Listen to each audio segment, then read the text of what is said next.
ഈ വണ്ടി എടുക്കാൻ പോയ സമയത്ത് എന്നെ നാട്ടിൽ വെച്ചിട്ട് അവർ ഭയങ്കരമായിട്ട് പ്രഷറൈസ് ചെയ്തു.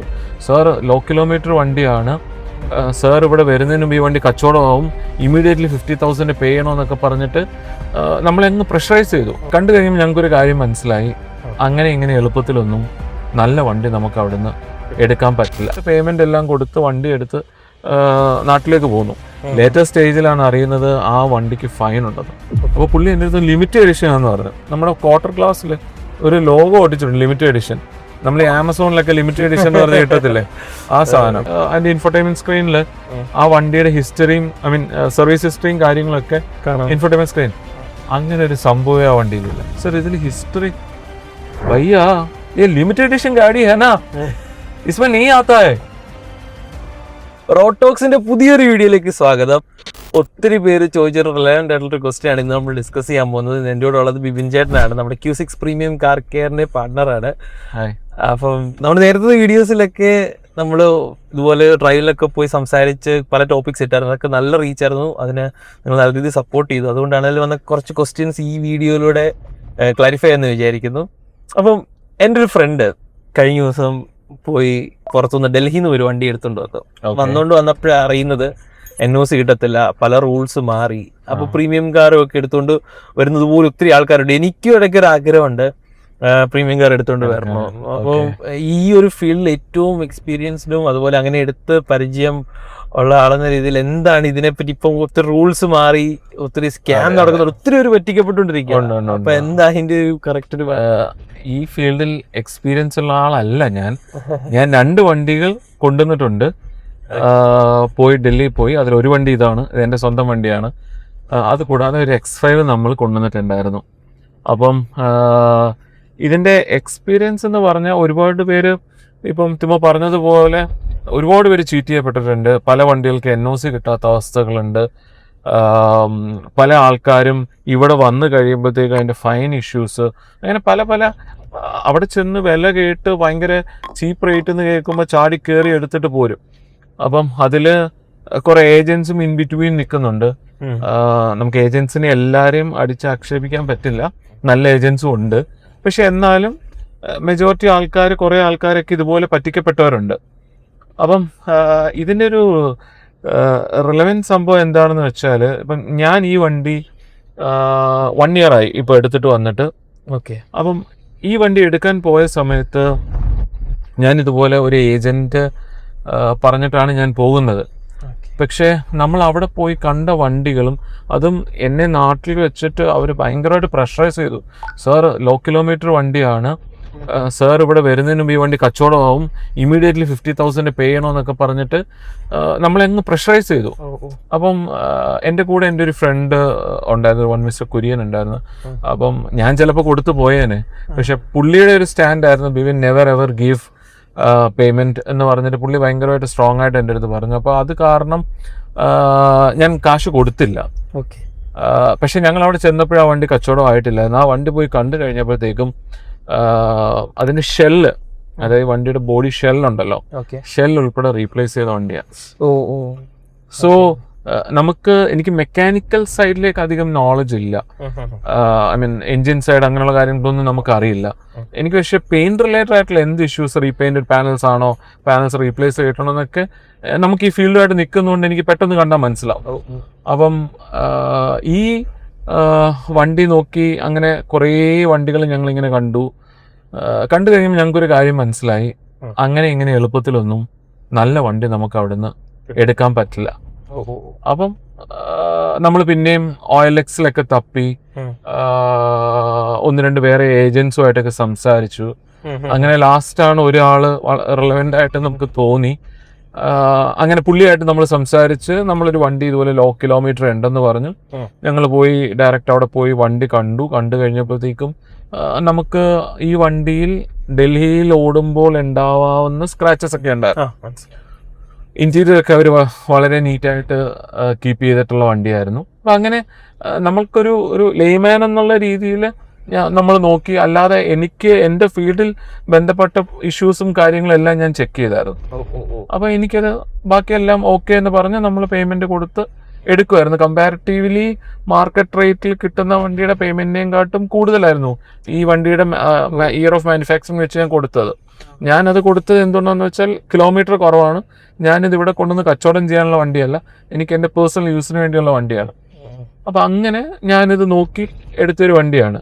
പിന്നെ ഇതിൽ ഫേസ് ചെയ്ത ഇഷ്യൂസ് എന്തൊക്കെയാണെന്ന് വെച്ചാൽ, പല വണ്ടികളും നമ്മൾ ചെല്ലുമ്പോഴത്തേക്കും ചിലപ്പോൾ ആ വണ്ടികൾക്ക് ഒരുപാട് ഇഷ്യൂസ് നമ്മൾ നോക്കണം. ഒന്ന്, ഇതിനൊരു PCC സർട്ടിഫിക്കറ്റിലുണ്ട്, അതായത് പോലീസ് ക്ലിയറൻസ് സർട്ടിഫിക്കറ്റ്. ഇത് പലരും നോക്കില്ല. നമുക്ക് കാറിനും കൊണ്ടുപോകാൻ വണ്ടിക്ക് അവിടെ ചെല്ലുമ്പോൾ പോലീസ് ക്ലിയറൻസ് സർട്ടിഫിക്കറ്റ്, അതായത് ഈ വണ്ടി എന്തെങ്കിലും ഇല്ലീഗൽ ആവശ്യങ്ങൾക്ക് ഉപയോഗിച്ചിട്ടുണ്ടോ, അല്ലെങ്കിൽ ഈ വണ്ടിക്ക് എന്തെങ്കിലും ക്രിമിനൽ ഒഫൻസ് അവിടെ ഉണ്ടോ. വളരെ സിമ്പിൾ ആണ്. നമുക്ക് ഇതിന്റെ RC കോപ്പി ആണെന്നുണ്ടെങ്കിൽ നമുക്ക് തന്നെ ഓൺലൈനിൽ ചെക്ക് ചെയ്തിട്ട് റിക്വസ്റ്റ് ചെയ്തിട്ട് അതിന്റെ സർട്ടിഫിക്കറ്റ് എടുക്കാവുന്നതേ ഉള്ളൂ. അപ്പം അത് നേരത്തെ പോയി വണ്ടി എടുത്ത ഒരു ആളെനിക്ക് പറഞ്ഞു തന്നു. അങ്ങനെ ഞാൻ അത് ആദ്യം ചെക്ക് ചെയ്തു ഈ വണ്ടിയുടെ. പിന്നെ ഇതിന്റെ NOC, അതായത് ഇതിൽ ഓൾറെഡി RCയിൽ ഹൈപ്പോത്തിക്കേഷൻ ഉണ്ടായിരുന്നു. അപ്പൊ ആ ഹൈപ്പോത്തിക്കേഷൻ റിമൂവ് ചെയ്യണം നമുക്ക്. അപ്പം ആ ഹൈപ്പോത്തിക്കേഷൻ റിമൂവ് ചെയ്യാനായിട്ട് ഇതിന്റെ ഫസ്റ്റ് ഓണറുടെ ബാങ്കിൽ നിന്നുള്ള NOC വേണമായിരുന്നു. അപ്പം ഈ ഡോക്യുമെന്റ്സും എല്ലാം നമുക്കൊരു ലിസ്റ്റ് ഓഫ് ഡോക്യുമെന്റ്സ് ഉണ്ട് നമുക്കിത് പ്രോപ്പർലി ഫോളോ ചെയ്യേണ്ടത്. അപ്പം ആ NOC നമുക്ക് ഈ ഞാൻ എടുക്കാൻ ചെന്നപ്പോൾ ഇല്ലായിരുന്നു. അത് ആ കസ്റ്റമറെ കൊണ്ട് നമുക്ക് ഇവിടുത്തെ പോലെ അവിടെ കുറെ ദിവസമൊന്നും NOCക്ക് വെയിറ്റ് ചെയ്യണ്ട. ഹാർഡ്ലി 2 ഡേയ്സിലൊക്കെ NOC കിട്ടും. ചിലർക്ക് അന്ന് തന്നെ കൊടുക്കുന്ന ബാങ്ക് ഡിപ്പെൻഡ്സ് ഓൺ ആ കസ്റ്റമർക്ക് ബാങ്കുമായിട്ടുള്ള റിലേഷൻഷിപ്പിന് ഡിപ്പെൻഡ് ചെയ്തിട്ട് നമുക്ക് പെട്ടെന്ന് കിട്ടുന്ന കേസുകളുണ്ട്. അപ്പൊ അങ്ങനെ അത് ഈ 2 സാധനങ്ങൾ എല്ലാം ക്ലിയർ ആക്കി നമ്മൾ ഈ വണ്ടി ഡോക്യുമെന്റ്സ് എല്ലാമായിട്ട് ഞാൻ അവിടെ പോയി NOCക്ക് അപ്ലൈ ചെയ്തു. നമുക്ക് NOCക്ക് അവിടെ അപ്ലൈ ചെയ്യുമ്പോഴത്തേക്കും നമ്മൾ കോട്ടയം രജിസ്ട്രേഷനിലേക്ക് ചെയ്യാനായിട്ട് NOC അപ്ലൈ ചെയ്യുമ്പോഴത്തേക്കും നമുക്ക് അവിടെ നിന്നൊരു റെസിപ്റ്റ് അവർ തരും. Once we get that we are safe. അതായത് അവര് അങ്ങനെ ഇങ്ങനെയൊന്നും NOC പേപ്പേഴ്സ് മേടിച്ചു വെച്ചിട്ട് NOC തരാമെന്നും പറഞ്ഞ് പേയ്മെന്റ് മേടിക്കില്ല. അവർ ആ ഡോക്യുമെന്റ്സ് നല്ല രീതിയിൽ സ്ക്രൂട്ടൈൻ ചെയ്ത് വേണ്ട ഡോക്യുമെന്റ്സ് എല്ലാം ഉണ്ടോ ഇതെല്ലാം ചെക്ക് ചെയ്തതിന് ശേഷമാണ് നമ്മൾ ആ NOCയുടെ അപ്ലൈ ചെയ്തതിന്റെ പേയ്മെന്റ് ചെയ്ത് റെസിപ്റ്റ് മേടിക്കുന്നത്. അത് മേടിച്ചു കഴിഞ്ഞാൽ ഇൻ അനദർ 3-4 ഡേയ്സ്, എനിക്കൊരു 4-5 ദിവസത്തിനുള്ളിൽ എനിക്ക് NOC കിട്ടിയായിരുന്നു. 3-4 ഡേയ്സിൽ NOC ഇഷ്യൂ ആവും. അതിൽ തന്നെ കാശ് കൊടുത്താൽ പെട്ടെന്ന് ഇഷ്യൂ ആവുന്നൊക്കെ പറയുന്നത് കേൾക്കാം. പക്ഷെ ഞങ്ങൾ അങ്ങനെ പേയ്മെന്റ് ഒന്നും കൊടുത്തില്ല. ഞങ്ങൾ ആ 4 ഡേയ്സ് ഞങ്ങൾ പിന്നെയും ഡൽഹിയിൽ തങ്ങി, ഡൽഹിയൊക്കെ ഒന്ന് കറങ്ങി. എന്നിട്ട് ബിക്കോസ് ഞങ്ങൾ ഡ്രൈവ് ചെയ്ത് വരാനായിരുന്നു പ്ലാൻ. വണ്ടി ട്രക്കിൽ കയറ്റി വിടാനുള്ള പ്ലാൻ ഞങ്ങൾക്കില്ലായിരുന്നു. ഞങ്ങൾ 3 പേര് ഉണ്ടായിരുന്നു ഈ വണ്ടി എടുക്കാൻ പോയ സമയത്ത്. അപ്പോൾ നമ്മൾ ആ 4 ഡേയ്സ് വെയിറ്റ് ചെയ്ത് എല്ലാം ക്ലിയർ ചെയ്തതിന് ശേഷമാണ് ഞങ്ങൾ അവിടുന്ന് പോരുന്നത്. അറ്റ്ലീസ്റ്റ് നമ്മൾ NOC അപ്ലൈ ചെയ്ത പേപ്പറെങ്കിലും കിട്ടാതെ വണ്ടി അവിടുന്ന് കയറ്റി വിടുകയോ അല്ലെങ്കിൽ വണ്ടി നമ്മൾ ഡ്രൈവ് ചെയ്ത് പോരുകയോ ചെയ്യരുത്. അത് ഭയങ്കര റിസ്കി സൈഡാണ്. കാരണം എൻ്റെ ഒരു ഫ്രണ്ട് കോട്ടയത്തുള്ളത് തന്നെ ഒരു വണ്ടി എടുത്തിട്ട് വന്നിട്ട് പുള്ളിക്ക് വണ്ടി കണ്ടപ്പോഴത്തേക്കും ഇഷ്ടപ്പെട്ടു. ഈ പറഞ്ഞ അവിടെ ഭയങ്കര പ്രഷറൈസിങ്ങാ. പെട്ടെന്ന് എടുക്കണം, എനിക്ക് വേറെ കസ്റ്റമർ ഉണ്ട്, അല്ലെങ്കിൽ എനിക്ക് ഇത് ഇന്ന് സെയിലായി പോവും എന്നൊക്കെ പറഞ്ഞാൽ നമ്മളെ അങ്ങ് മുൾമുനയിൽ നിർത്തും. അപ്പം അത് അവരൊരു ടാക്ടിക്കൽ അപ്രോച്ചാ ശരിക്കും പറഞ്ഞാല്. അപ്പൊ അവൻ ആ അപ്രോച്ചിൽ അവൻ വീണു. അവൻ പെട്ടെന്ന് ആ വണ്ടി എടുത്തു. വണ്ടിക്ക് വേറെ അങ്ങനെ മേജർ ഇഷ്യൂസ് ഒന്നും ഇല്ലായിരുന്നു. പക്ഷെ അവര് പറയുന്നത് കേട്ട് പേയ്മെന്റ് എല്ലാം കൊടുത്ത് വണ്ടി എടുത്ത് നാട്ടിലേക്ക് പോന്നു. ഡ്രൈവ് ചെയ്ത് തന്നെയാണ് അവന് വന്ന് ഡ്രൈവ് ചെയ്ത് നാട്ടിൽ വന്ന് എല്ലാം കഴിഞ്ഞ് ഇതിന്റെ ഡോക്യുമെന്റേഷന് വേണ്ടി, അതായത് നമുക്ക് NOC ഇഷ്യൂ ചെയ്യുന്ന കാര്യത്തിന് വേണ്ടി ആ പർട്ടിക്കുലർ ഡീലറെ വിളിച്ചുകൊണ്ടിരിക്കുമ്പോൾ ആദ്യമൊക്കെ റെസ്പോൺസ് ഉണ്ട്, പിന്നെ റെസ്പോൺസ് ഇല്ല.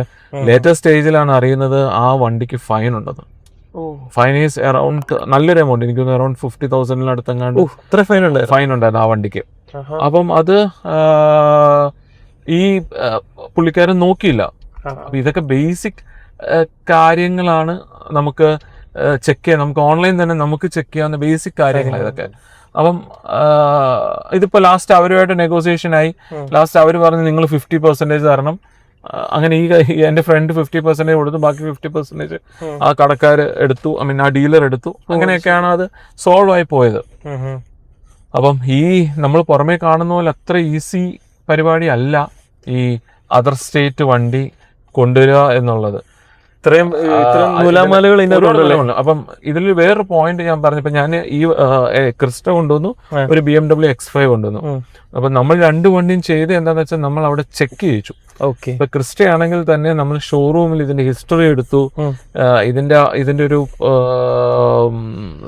ചെക്ക് ലിസ്റ്റ് വെച്ചിട്ട് അവർക്ക് ചെക്കപ്പ് ഉണ്ട്. ഈ ചെക്കപ്പ് ഫുള്ള് ചെയ്യിച്ചു കഴിയുമ്പോൾ നമുക്ക് ആ മെക്കാനിക്കൽ സൈഡ് ഓക്കെ ആണെന്നുള്ളതിന്റെ ഒരു കൺഫർമേഷൻ നമുക്ക് ആവും. കമ്പനിയിൽ നിന്ന് ചില ആൾക്കാർ ഇതുപോലെ ഞാൻ യൂട്യൂബിൽ വീഡിയോ കണ്ടതാണ്, നിങ്ങൾ വന്നു കഴിഞ്ഞാൽ ഫുൾ സ്കാൻ ചെയ്ത് വണ്ടി നല്ലതാണെന്ന് പറഞ്ഞാൽ അങ്ങനെ ഒരു ഓപ്ഷനിലേക്ക് പോകുന്നതിനെ പറ്റി അഭിപ്രായം.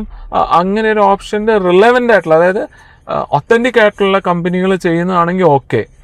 ഞാനിപ്പോ BMW എടുത്തപ്പോൾ ഞാനത് BMWന്റെ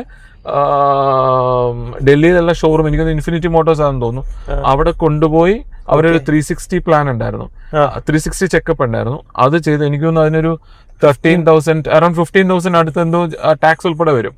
അപ്പം അത് ചെയ്യുമ്പോൾ അവർക്ക് അതിലൊരു ചീറ്റിംഗ് കാണിക്കാനോ അവർക്ക് അതിലൊരു കള്ളത്തരം കാണിക്കാനോ പറ്റില്ല. ഓക്കെ. കാരണം ഇത് അവരുടെ BMW ഓൺ ഷോറൂമിൽ നമ്മൾ ചെയ്ത് ലിസ്റ്റല്ലേ, നാളെ ഇവര് പറഞ്ഞാൽ എന്തെങ്കിലും മാറ്റങ്ങൾ വന്നാൽ നമുക്ക് അവരെ ക്വസ്റ്റ്യൻ ചെയ്യാം. ഓക്കെ. അപ്പം അങ്ങനെ ഒരു ഓപ്ഷനും കൂടെ ഉണ്ട്. അപ്പൊ അതും എല്ലാവരും വയ്ക്കുമോ, എന്തിനാണ് 13,000 രൂപ വെറുതെ കളയുന്നതെന്ന്. അപ്പം അത് അങ്ങനെ ചിന്തിക്കുന്നവരോട് പറയാനുള്ളത്, ഇവിടെ വന്ന് ലക്ഷങ്ങൾ കളയുന്നതിനെക്കാട്ടും ഭേദമല്ലേ പീസ് ഓഫ് മൈൻഡ്. 13,000 രൂപയോടെ അടച്ചിട്ട് നമ്മൾ സമാധാനമായിട്ട് വണ്ടി എടുത്തിട്ട് നാട്ടിൽ വരാം, ടെൻഷൻ. ആ വണ്ടി ഞങ്ങൾ ഓടിച്ചു തന്നെ വന്നത്.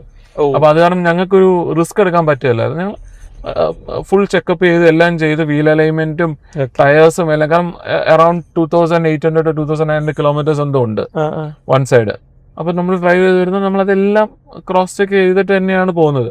അപ്പം ഈ എടുക്കാൻ താല്പര്യമുള്ളവരടുത്ത് ഞാൻ പറയുന്നത്, ഒന്നിൽ വളരെ ജെന്യുവിൻ ആയിട്ടുള്ള ഡീലേഴ്സിനെ കണ്ടെത്തണം. ആരെങ്കിലും എവിടെന്നെങ്കിലും ഫോർവേഡ് ചെയ്യുന്ന മെസ്സേജ് കണ്ടിട്ട് ചാടി പുറപ്പെട്ട് പേയ്മെന്റ് കൊടുക്കരുത്. ഓക്കെ.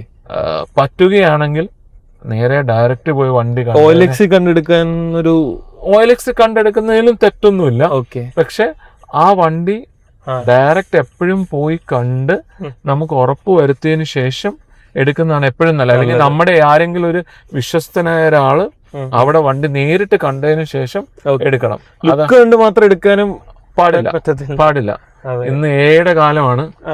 ഏത് വണ്ടി പോലും പുതിയ വണ്ടി പോലുള്ള രീതിയിലാക്കി ഫോട്ടോസും വീഡിയോസും ഒക്കെ നമുക്ക് കിട്ടും. സോ ഒരു പ്രാക്ടിക്കൽ, ഒരു ലൈവ് ഇൻസ്പെക്ഷൻ എപ്പോഴും നല്ലതാണ് ഈ കാര്യങ്ങൾക്ക്. പിന്നെ കുറച്ച് റൂൾസ് ഒക്കെ മാറിയില്ലേ? റൂൾസ് അതില് റീസെന്റ് കുറച്ച് റൂൾസ് ചേഞ്ച് ആയിട്ടുണ്ട്.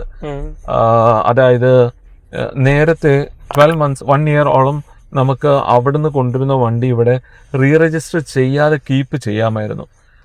ഡോക്യുമെന്റ്സ് നമുക്ക് വണ്ടിയിൽ വെച്ചിരുന്നാൽ മതി, നമുക്ക് റീ രജിസ്റ്റർ 1 year ഓളം അല്ലേ? 1 year, അറൌണ്ട് 1 year ആണെന്ന് തോന്നുന്നു, കീപ്പ് ചെയ്യാമായിരുന്നു. അപ്പൊ ഞാൻ കഴിഞ്ഞ ദിവസം ഒരു തിമോ പറഞ്ഞ പോലെ തന്നെ ഞാനൊരു ന്യൂസ് കണ്ടിരുന്നു.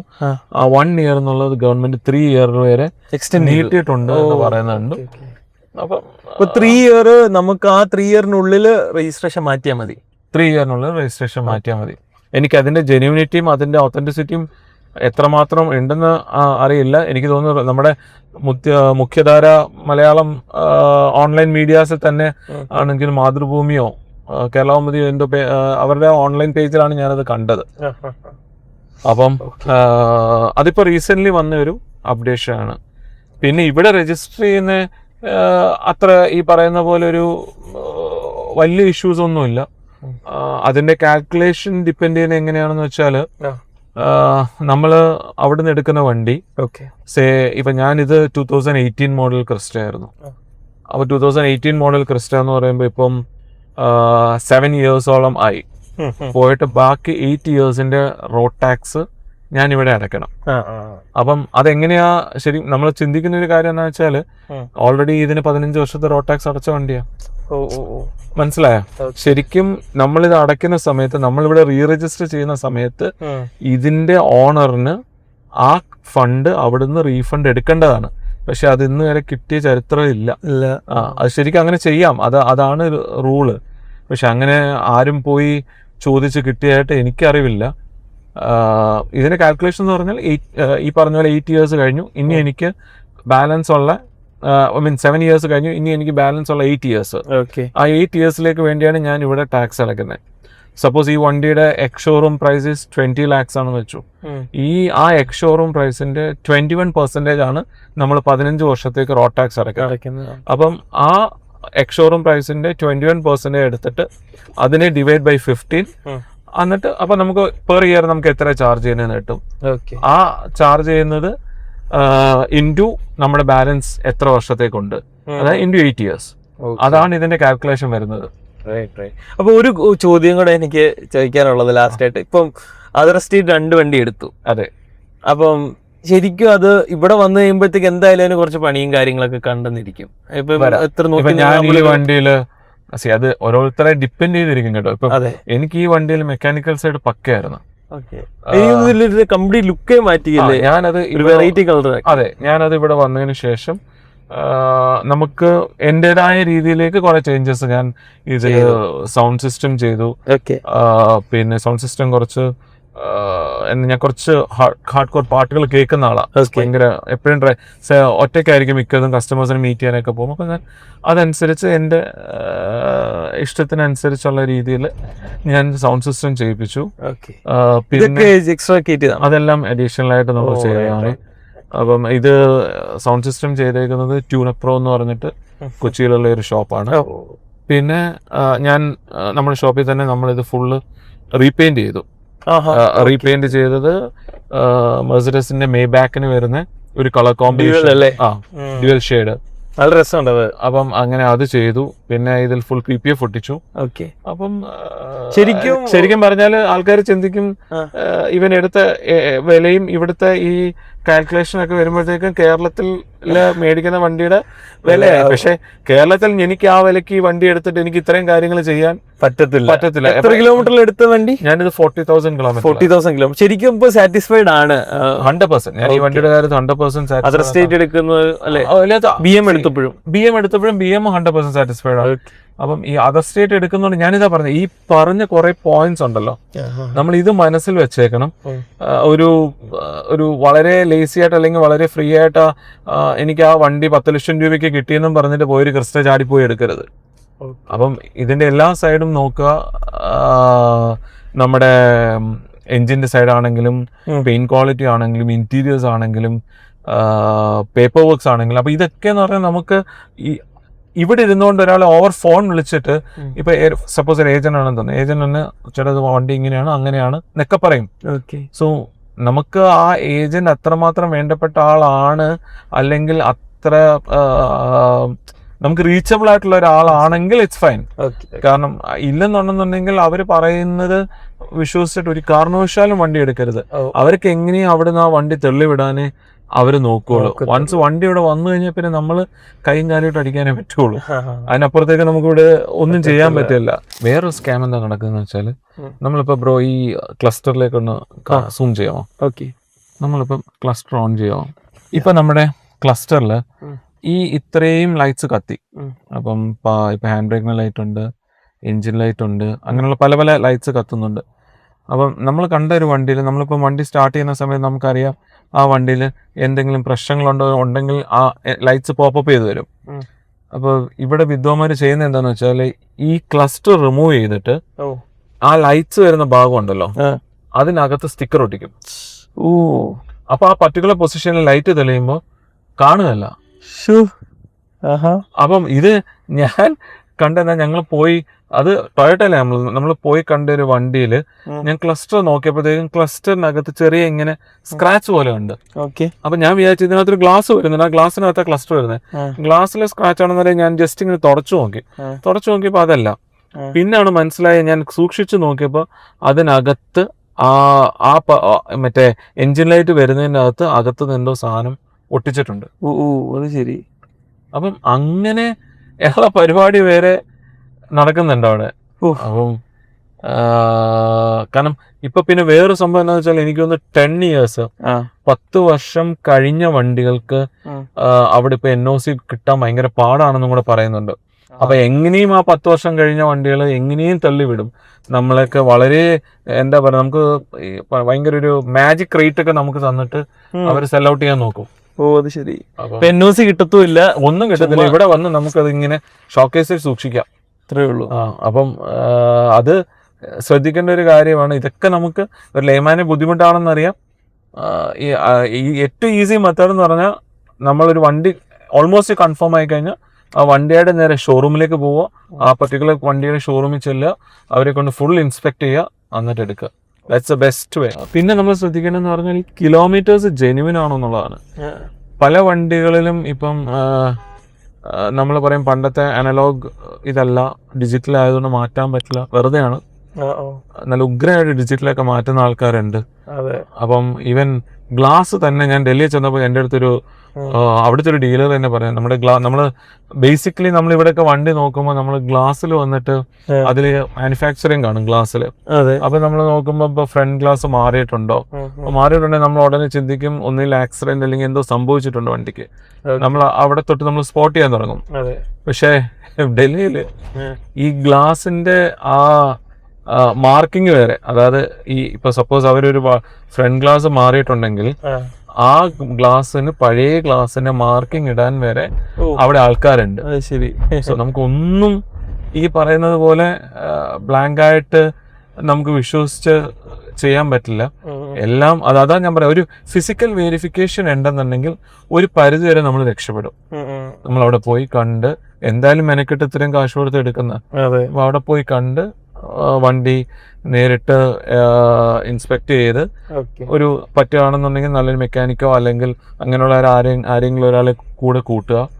അപ്പം കുറേയും കൂടെ നമുക്കതില് ഒരു ഡിസിഷനിലേക്ക് എത്താൻ ഈസി ആയിട്ട് പറ്റും. പിന്നെ ഈ കിലോമീറ്റർ ഞാൻ ഈ പറയുന്ന പോലെ ചേഞ്ച് ചെയ്യുന്നത് ഒരു പരിധി വരെയൊക്കെ നമുക്ക് അതിന് ഹിസ്റ്ററി എടുത്താൽ നമുക്കറിയാൻ പറ്റും. ഹിസ്റ്ററിയിൽ വളരെ അപ്പം നമുക്ക് ആ ഇന്റർവെൽസ് നോക്കിയാൽ നമുക്ക് ഒരു കോമൺ സെൻസ് അവൻ സർവീസ്. ചില ബുദ്ധിമാന്മാരെന്താ ചെയ്തതെന്ന് വെച്ചാൽ ഒരു 2018 വരെയൊക്കെ അല്ലെങ്കിൽ 20 വരെയൊക്കെ അവര് ഷോറൂമിൽ സർവീസ് ചെയ്യും. അതിന് പിന്നെ കുറെ നാളത്തേക്ക് സർവീസ് കാണത്തില്ല. എന്നിട്ട് എന്താ ചെയ്യുന്ന വെച്ചാൽ ഇപ്പൊ വിൽക്കാൻ വരുമല്ലോ, വിൽക്കാനായിട്ട് എടുക്കാൻ അതിന് മുമ്പത്തെ ഒരു 2 സർവീസ് കറക്റ്റ് ആയിട്ട് ചെയ്യും. ഭയങ്കര ടാക്ടിക്കൽ അപ്രോച്ചാണ്, കമ്പനി സർവീസ്. അപ്പൊ നമ്മൾ വൈ ദാറ്റ് ഗ്യാപ്പ് എന്ന് ചോദിക്കുമ്പോൾ സർ വണ്ടി അത്രയും കാലയളവിൽ നമുക്ക് ഉപയോഗമില്ല, നമ്മൾ വെറുതെ മാറ്റിയിട്ടിരിക്കുവായിരുന്നു പറയും. അപ്പം അപ്പോഴേ ഉറപ്പിച്ചോണം there is something, അതിനകത്ത് എന്തോ ഇഷ്യൂ ഉണ്ട്.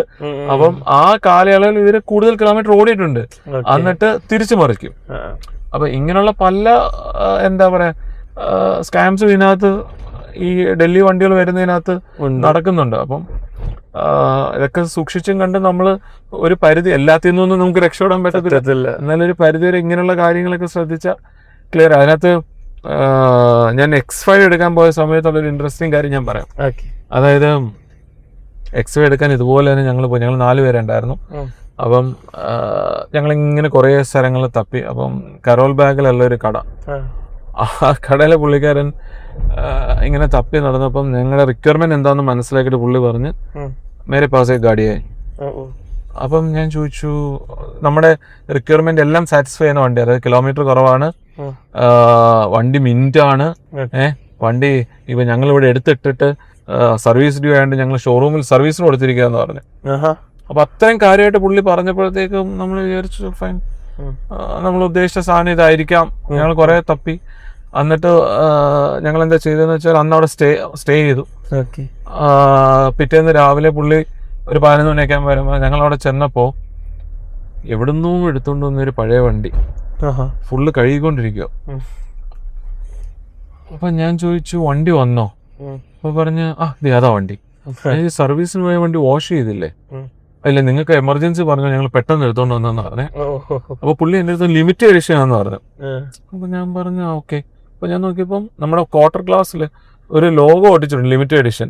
നമ്മൾ ഈ ആമസോണിലൊക്കെ ലിമിറ്റഡ് എഡിഷൻ എന്ന് പറഞ്ഞ് കിട്ടത്തില്ലേ, ആ സാധനം. അപ്പം ഞാനത് വിട്ടു.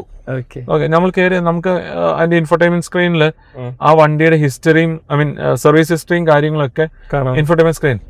അങ്ങനെ ഒരു സംഭവം ആ വണ്ടിയിലില്ല. അപ്പൊ ഞാൻ ചോദിച്ചു, സർ ഇതിൽ ഹിസ്റ്ററി ഭയ്യ ये लिमिटेड एडिशन गाड़ी है ना, इसमें नहीं आता है. നന്ദിയും കടപ്പാടും രേഖപ്പെടുത്തി അവിടെ നിന്ന് ഓടി രക്ഷപ്പെട്ടു ഞാൻ. അപ്പൊ ഇങ്ങനെയുള്ള വളരെ ഇത്. പിന്നെ ഞങ്ങൾ കണ്ട പല വണ്ടികളും ഇപ്പം നമ്മളിങ്ങനെ പല പല ഷോപ്സിൽ അന്വേഷിച്ച് ഞങ്ങൾ പറയും കരോൾ ബാഗിൽ ഇപ്പൊ ഒരു വണ്ടി കണ്ടെന്ന് വെച്ചാൽ ഞങ്ങൾ X5.